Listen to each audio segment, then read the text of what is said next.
Today I am going to teach class 6 history chapter 9 Ashoka the emperor who gave up war. Topic first है आपका empire यानी कि साम्राज्य.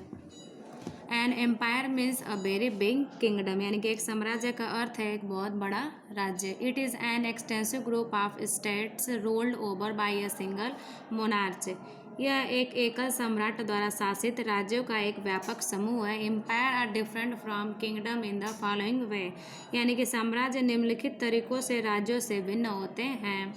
तो number first है आपका since empire are larger than kingdom emperor need more resources than king. चूँकि साम्राज्य राज्यों से बड़े होते हैं इसलिए सम्राटों को राजाओं की तुलना में अधिक संसाधनों की आवश्यकता होती है. सेकेंड है emperor needs big armies to protect larger area than that of kingdom यानी कि सम्राटों को राज्य की तुलना में बड़े क्षेत्र की रक्षा के लिए बड़ी सेनाओं की आवश्यकता होती है. थर्ड है आपका the emperor need a larger number of official to collect tax from the vast empire यानी कि विशाल साम्राज्य से कर वसूल करने के लिए सम्राटों को बड़ी संख्या में अधिकारियों की आवश्यकता होती है.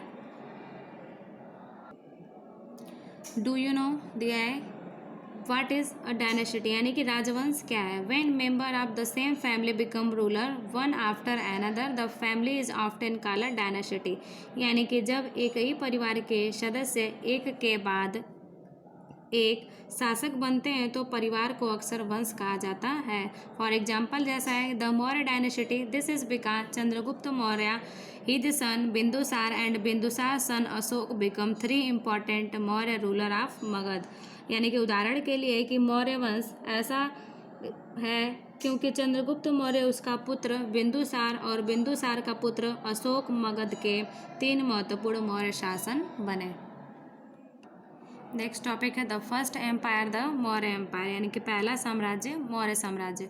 We have read in the 7th chapter that about 2500 year ago Magadha become the most important mahajanapada यानी कि हम 7वें अध्याय में पढ़ चुके हैं कि लगभग 2500 वर्ष पहले मगध सबसे महत्वपूर्ण महाजनपद बन गया था. It had many powerful rulers like Bimbisara and Ajatashatru as well as Mahapadmananda of the Nanda dynasty यानी कि इसमें बिम्बिसार और अजातशत्रु जैसे कई शक्तिशाली शासक थे और साथ ही नंद वंश के एक महापद्म नंद थे. नेक्स्ट टॉपिक है Chandragupta Maurya. In 321 BC Chandragupta Maurya defeated the last Nanda king Dhanananda and seized the throne of Magadha यानी कि 321 ईसा पूर्व में चंद्रगुप्त मौर्य ने अंतिम नंद राजा धनानंद को हराकर और मगध के सिंहासन पर कब्जा कर लिया. He then turn his attention towards Punjab western and north western India फिर उन्होंने अपना ध्यान पंजाब पश्चिमी और उत्तर पश्चिमी भारत की ओर लगाया. After Alexander death his generals began to fight among themself for the control of his vast empire यानी कि सिकंदर की मृत्यु के बाद उसके सेनापतियों ने अपने विशाल साम्राज्य पर नियंत्रण के लिए आपस में लड़ना शुरू कर दिया. Seleucus Nicator one of Alexander generals become the ruler of the area stretching from Asia Minor to the Indus यानी कि सिकंदर के सेनापतियों में से एक सेलुकस निकेटर एशिया माइनर के से सिंधु तक फैले क्षेत्र का शासक बना.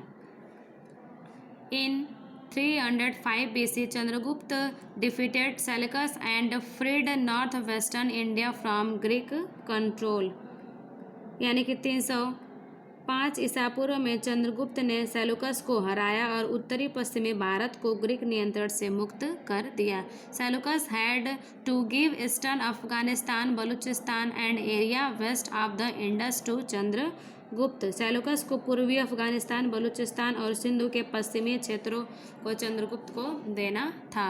ही also married his daughter Helen to Chandragupta and sent Megasthenes as an ambassador to Chandragupta court.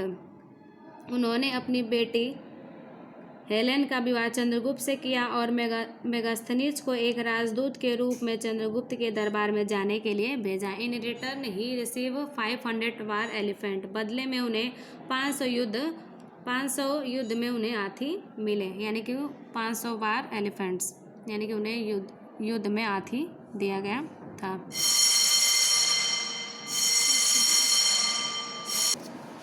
In this way the Maurya empire was stabilize, यानी कि इस प्रकार मौर्य साम्राज्य की स्थापना हुई। This mark the beginning of new period in Indian history, यानी कि भारतीय इतिहास में एक नए युग की शुरुआत का प्रतीक है। For the first time a large part of country was politically unified under the Maurya, पहली बार देश का एक बड़ा हिस्सा मौर्यों के साथ राजनीतिक रूप में एकीकृत हो गया। However, the credit of Chandragupta victory is given to the able guardians of a wise man named Chanakya or Kautilya, who had personal grudge against Dhananand. हालांकि चंद्रगुप्त की जीत का श्रेय चाणक्य या कौटिल्य नाम के एक बुद्धिमान व्यक्ति के सक्षम मार्गदर्शन को दिया जाता है, जिसका धनानंद के खिलाफ व्यक्तिगत द्वेष था। Chanakya has written his famous book on politics called अर्थशास्त्र, यानी कि चाणक्य ने राजनीतिक विज्ञान पे एक पुस्तक लिखी थी जिसका नाम है Arthashastra. In this book he explain how a strong and efficient government should be organized, यानी कि इस किताब में उन्होंने ये विस्तार पूर्वक कहा या फिर एक्सप्लेन किया कि कैसे एक मजबूत और एफिशिएंट सरकार को ऑर्गेनाइज करना चाहिए।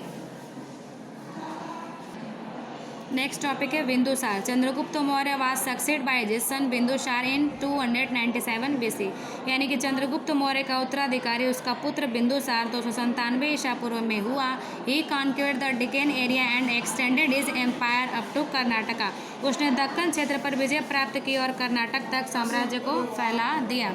He was succeeded by his sun he was succeed by his सन अशोका, यानी कि उसका उत्तराधिकारी उसका पुत्र अशोक हुआ। Thank you.